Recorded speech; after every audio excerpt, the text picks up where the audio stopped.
Hi everybody. Hi.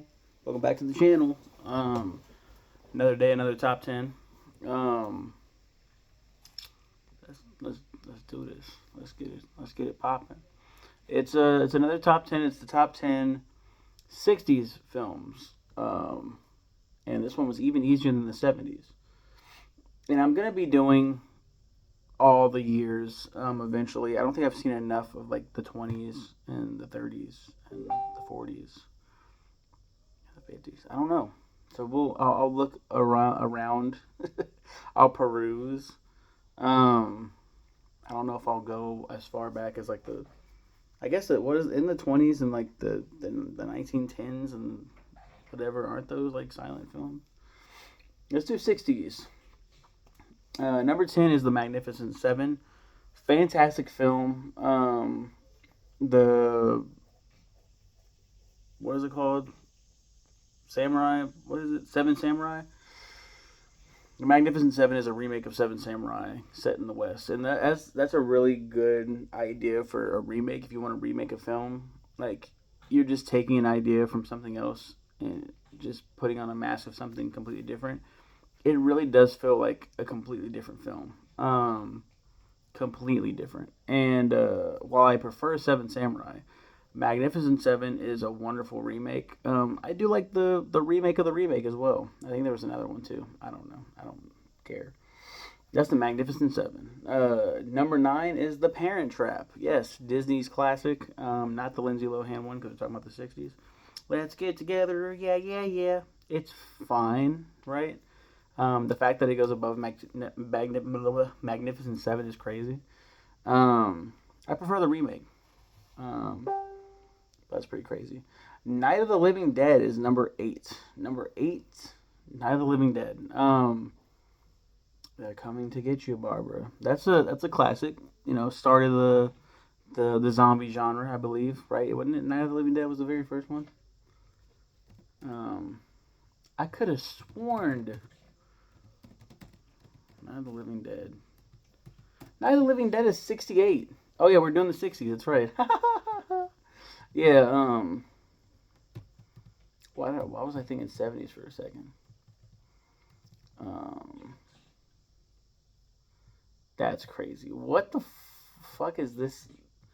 Having gained experience creating television commercials, industrial films, and Mister Rogers' neighborhood segments through their production company, the Latent Image, Romero, Russo, and Striner decided to make a horror film to capitalize on interest in the genre.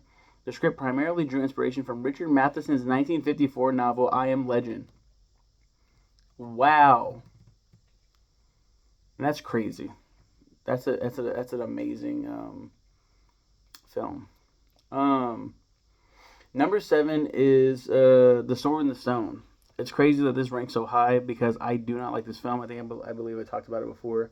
One of my lowest ranking Disney movies because the main voice actor has like three different voice actors. Um, that's The Sword and the Stone. It's wonderful. He pulls the sword out of a stone. I can't wait for the remake because it's one of the few Disney remakes that I'm like, okay, this could benefit from a remake. Same thing with the Chronicles of Prydain, the Black Cauldron. Just redo that. Um, so that's number six is Mary Poppins. Mary Poppins. Man, lots of Disney movies on this. Actually, I forgot Disney movies existed. So, and Mary Poppins is dope.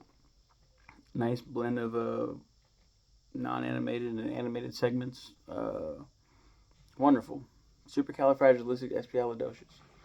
Number five is The Jungle Book. Hey, look, another Disney film. I do love Jungle Book, so it belongs here for sure.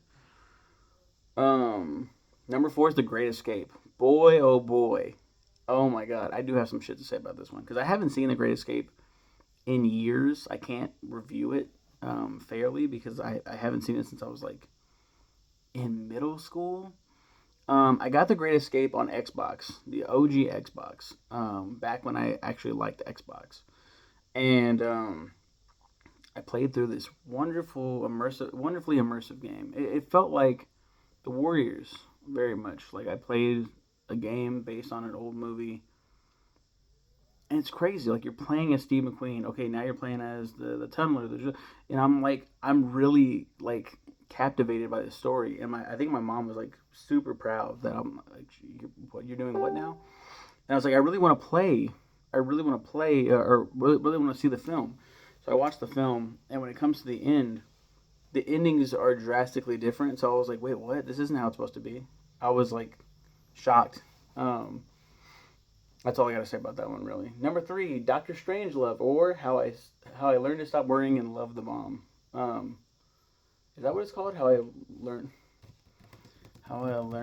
to stop. How I learned to stop. It's Love the Bomb. Okay. Stanley Kubrick's like only comedy, really. Very weird and just it's a wonderful film. I will be reviewing it, so be on the lookout for that. Number 2, the hills are alive with the sound of music. The sun for 1,000 years.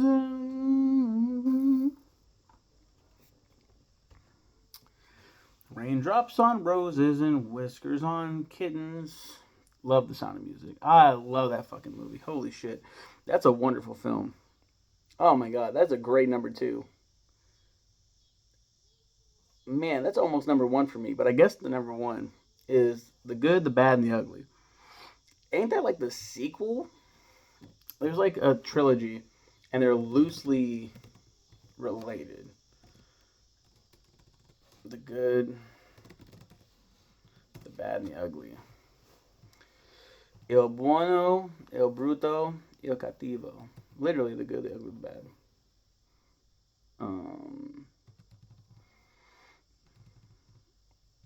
It's part of the Dollars trilogy, following A Fistful of Dollars and For a Few Dollars More.